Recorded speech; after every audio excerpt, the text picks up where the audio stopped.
మీనరాశి మిత్రులారా 2025 ఆంగ్ల నూతన సంవత్సర శుభాకాంక్షలు. ఈ సంవత్సరం మీకు శుభాశుభ ఫలితాలు ఎలా ఉన్నాయంటే, బృహస్పతి మే నుండి 4వ స్థానంలో, శని ఏళ్ళనాడు శని 1వ స్థానంలో అంటే జన్మరాశిలో సంచరిస్తున్నాడు. రాహు మే నుండి 12వ స్థానంలో, కేతు మే నుండి 6వ స్థానంలో సంచరిస్తున్నారు. గ్రహాల సంచార కారణంగా మీనరాశి వారు 2025 సంవత్సరంలో మధ్యస్థ ఫలితాలను పొందుతున్నారు. కేతు సంచారంతో ఈ రాశుల వారికి రాజయోగం, ఉద్యోగంలో ప్రమోషన్లు వచ్చే అవకాశాలు ఉన్నాయి. జనవరిలో సూర్యుడు మకర రాశిలో ప్రవేశిస్తున్నాడు.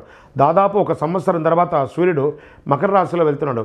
సూర్యుడు శని భగవాన్ని రాశిలో వెళ్ళడం వల్ల దాని ప్రభావం అన్ని రాశుల మీద పడుతుంది. శక్తివంతమైన గ్రహాల్లో ఒకటి శని, అది నెమ్మదిగా కదిలే గ్రహంగా ఉండడం వల్ల ప్రతి 12 సంవత్సరాలకు మారుస్తూ ఉంటాడు. బుధుడు మిథున రాశి, కన్యా రాశుల అధిపతి. ప్రస్తుతం బుధుడు వృశ్చిక రాశిలో సంచరిస్తున్నాడు. గత సంవత్సరం డిసెంబర్ 16 నుండి ప్రత్యక్ష సంచారం చేస్తున్నాడు. బుధగ్రహం ద్వారా శుభకార్యాల్లో చిన్న చిన్న ఆటంకాలన్నీ తొలగిపోతాయి. అతి శక్తివంతమైన రాజయోగం కలగబోతుంది.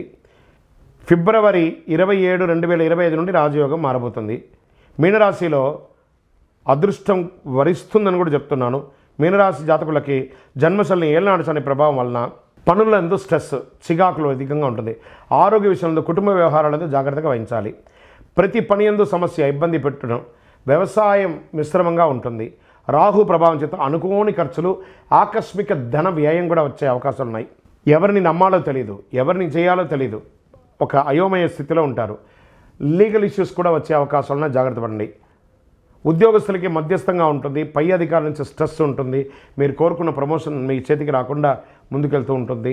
ఈ సంవత్సరం మధ్యస్థ ఫలితాలు ఉండడంతో జాగ్రత్తగా ఉండాలి ఉద్యోగస్తులకి. స్త్రీలకు ఆరోగ్య సమస్యలు, కుటుంబ సమస్యలు, వేధింపులు, మనశ్శాంతి, ప్రశాంతత లేకుండా ఉంటారు. దానికి మీరు దైవ ప్రార్థన చేయడమే. వ్యాపారస్తులు అప్పుల సమస్యల నుంచి కొంత వేధింపబడతారు. ఖర్చులు విపరీతంగా ఉంటుంది. సరిగా వ్యాపారం జరగక ఇబ్బంది పడుతూ ఉంటారు. ఇది మే తర్వాత కాస్త ఉపశమనం ఉంటుంది. మీనరాశి వారికి కోర్టు వ్యవహారం అంటే కొంత ప్రతికూల పరిస్థితులు ఉన్నాయి. జాగ్రత్త. గొడవలకు ఎంత వీలుంటే అంత దూరంగా ఉండండి. మీడియా రంగం వారికి అస్సలు బాగాలేదు.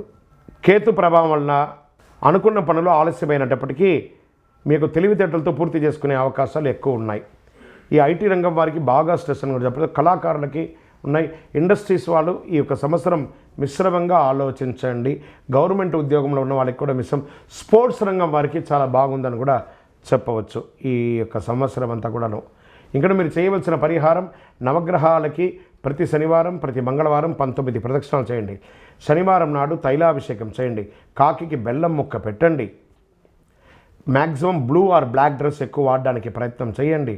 నంబర్ 3 అనే ఒక సంఖ్యను ఎక్కువ శాతం వాడండి. ఇంకను అతి శక్తివంతమైనటువంటి కరుంగాళి మాలను ధరించండి. ఆరోగ్యపరంగా ఉంటారు, ఐశ్వర్యపరంగా ఉంటారు. గ్రహదోషం అంతా తొలగుతుంది. ప్రతి 5-10 నిమిషాలకి కరుంగాళి మాలను ఇలా పట్టుకొని ఇలా అంటూ ఉండండి.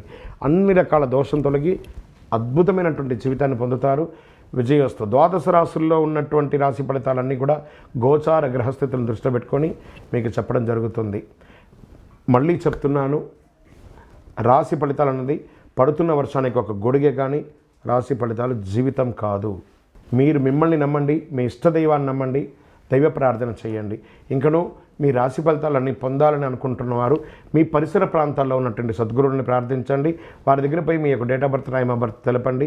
లేదా మా ద్వారా తెలుసుకోవాలనుకుంటున్నారా, ఈ కింద ఉన్న నెంబర్కి వాట్సప్ చేయండి.